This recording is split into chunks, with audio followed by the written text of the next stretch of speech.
your square there. If you could just confirm that name is correct. If not, if you could just give me your full name and then let me know who you're representing here today, whether you're a member of the applicant team, the owner, neighboring property owner, or someone else involved with the project in some way. So I'll start with Andrew Birkenhauer. I am the owner of the business. Okay, great. Welcome. And David Corns. Yeah, I'm from Team B Architecture and Design. Okay, great. Welcome. John Stoughton. Hi, yes, also with Team B Architecture. Okay, great. Welcome. Then I have John Kornblue. Correct. I am an owner's rep for Shine Nurture Center. Okay, great. Welcome. And then we also have Matt Lashad here from the City Planning Department. Hey, morning, David. Morning, everybody. Hey, Matt. All right. On the applicant owner side, are we expecting anyone else to join us here before we get started?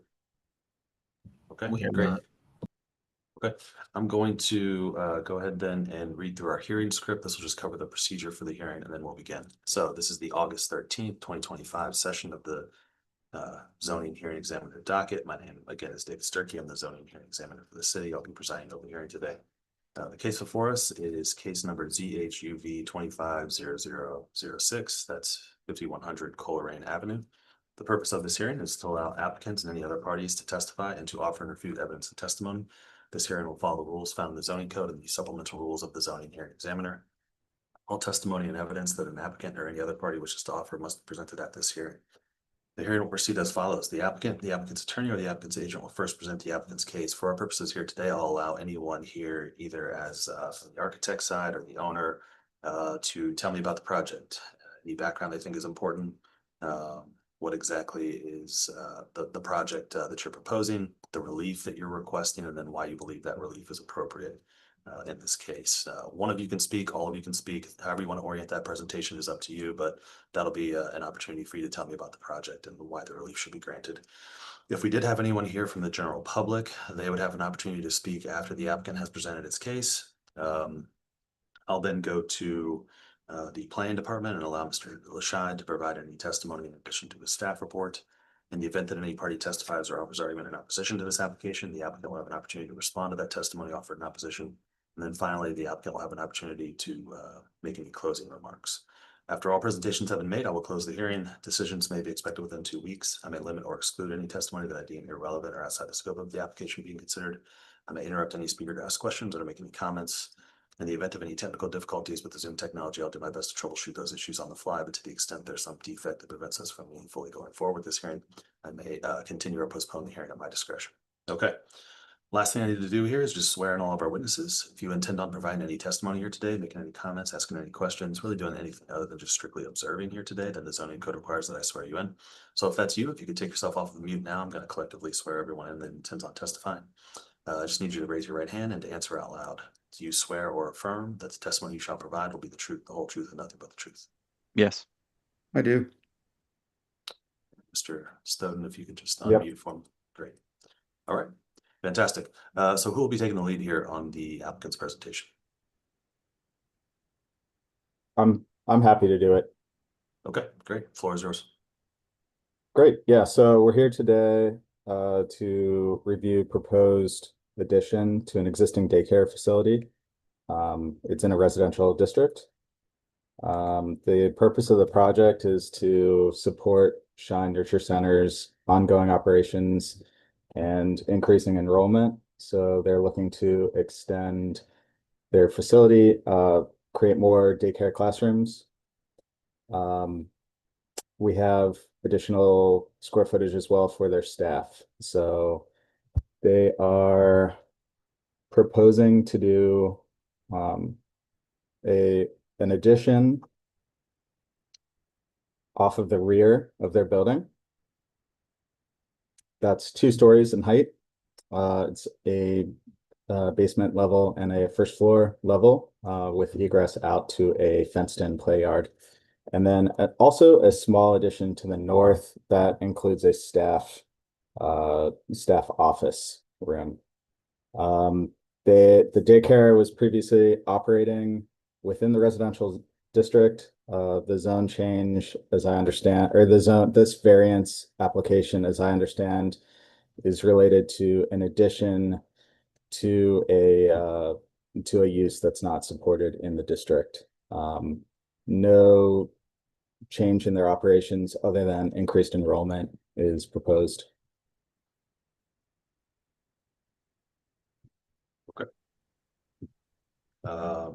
Is there going to be expansion of the parking lot as well?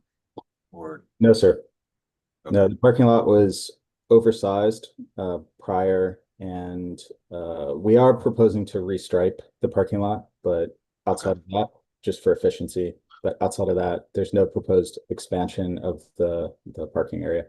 got it. So it's here before us for a expansion of the use Correct. as a daycare center, which was previously approved, I think, back in 2014. That's correct. Originally approved, and then also for some hillside overlay district relief. Is that right? That's correct. We are in a hillside district as well. Okay. Can you tell me a little bit more about what that relief entails? Is that to complete the additions? That's a good question. Hillside relief. I'm not sure if we necessarily need relief from the hillside district. There might be a concern on Matt's end about that, but I'm happy to address any concerns there are there. Sure. Yeah, and Matt, The you can chime in here. yeah, I guess So the cumulative cut fills in hillside districts are okay, limited to 8 that's feet. probably I what it have in the application that it's up to 15 feet of cut fill relief. I see. Yes, we are matching the existing basement and first floor elevations, just for accessibility from the existing to the new addition. And so I think potentially just due to how the existing grading works, there might be an excess of cut fill. Okay. So the proposed height of the addition, the proposed number of stories, and the proposed elevations are all syncing with the existing.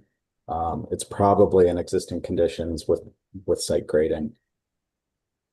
Okay. That's causing that, that's triggering that. Okay. Anything else you want to tell me about the project? Well, I do want to just briefly go on record about how we ended up here. Back in May, zoning staff approved the project, and we moved forward based on that approval and got all of our other permits. Then nearly 2 months later, the zoning approval was reversed, and the decision basically we needed to file an appeal at that point. And I think the reason was that they didn't fully understand the scope the first time. However, the permit was approved. So this reversal cost us several weeks of time and thousands of dollars. So it was kind of a shock to the project team on this end. I do appreciate staff's recommendation for approval today, but I do want to just state clearly that the situation is, I think, kind of a breakdown in the review process, in that we had approval and we moved forward, and then it was kind of pulled out from under us. So I need to state that for the record, that it did have kind of a real impact on us and the client. But I do appreciate approval. We're surrounded by a lot of city-owned property. I don't think that there's significant issues with neighboring residents. In fact, I think the property is surrounded entirely by the city, aside from one very deep, maybe multifamily property, potentially. So yeah. And then I think that I'll leave it at that for now. Happy to address any further questions or concerns on the designs moving forward. And I'm sure that Shine can speak to operationally, like what their intent is for the project, if needed. Okay, great. Did yeah, going back to the hillside, could you just summarize or talk a little bit about hillside stability, why this is not going to impact the hillside in any negative way, and Sure. We have minimized regrading on the site. We've limited scope of work just to the project area itself. We're not regrading the play area or any surrounding portion of the property. The parking lot is on the outer edge of our site, and we are kind of leaving that as is. We got a geotech report, which was very favorable, and design foundations accordingly to the geotech report. We're also within the, let's say, buildable envelope of the existing building. We're not kind of overscaling or overshadowing the existing property either. So we're being as delicate as possible with the site design. And we feel like, you know, the proposed project is very responsible given the site. All right, great. I don't think I have any other questions. Did look like John maybe wanted to add something? John, is there anything you wanted to add before I go to Matt? Okay. All right, Matt, anything you wanna say? Sure. So yeah, a daycare center is not a permitted use in a single-family residential zoning district, so a use variance is required for its expansion. This site went through the zoning hearing examiner in 2014, and at that time it was identified that the building was more of a commercial building. I think maybe it was formerly a church. There was a commercial kitchen, bathroom, and it had been on the market for 3 years vacant. So demonstrates that it's, although zoned for single family use, the building itself may not be appropriate for single family use. So our office has already determined that a use variance is appropriate here. Regarding the expansion, we would look at, is there any negative impact to adjacent property owners as a result of that expansion? That could be, you know, if there was a daycare center right next to your house and they wanted to build very close to your house or have a big play area for kids right next to your backyard, that could be cause for concern, but that's not the case here. As the applicant identified, the site is largely surrounded by city-owned land, green space. There's no residential sites immediately adjacent to this. Don't expect any adverse impacts for anyone as a result of this proposed expansion. And then regarding the hillside relief, the zoning code limits all cumulative excavation and fill to 8 feet. And that's measured from basically the highest point that you are touching of the earth to the lowest point that you're touching. So that may be the highest point of regrading to the lowest point of a foundation or regrading. So just because of the scope of work here, it's more than 8 cumulative feet. But then we look at, is it designed to follow the natural topography? Are we avoiding any large single cuts or single fills, which the project does a good job of that. There's no large single cut or fill, no large retaining walls. So the project meets the intent of that requirement. Staff recommends approval of all of the requested relief here today. Okay, great. Thanks, Matt. I'll turn it back over to Mr. Stoughton, or Stoughton, or anyone else from the applicant team. Anything you'd like to say in response to any of Matt's comments, or anything else in closing or otherwise before we adjourn? No? Okay. All right. I think we will leave it at that then. I have had a chance to review the application materials, the staff report. Based on that, based on the prior decision from 2014 and the facts established in that case and the testimony here today, I think it would be impractical to strictly enforce the zoning code of this project. And so I am going to approve the application. I need to formalize that approval in a written decision. I mentioned at the beginning that typically takes about 2 weeks. I understand there's been some procedural issues here in the past, and so I will do everything I can to expedite this decision and get this out to you as quickly as possible.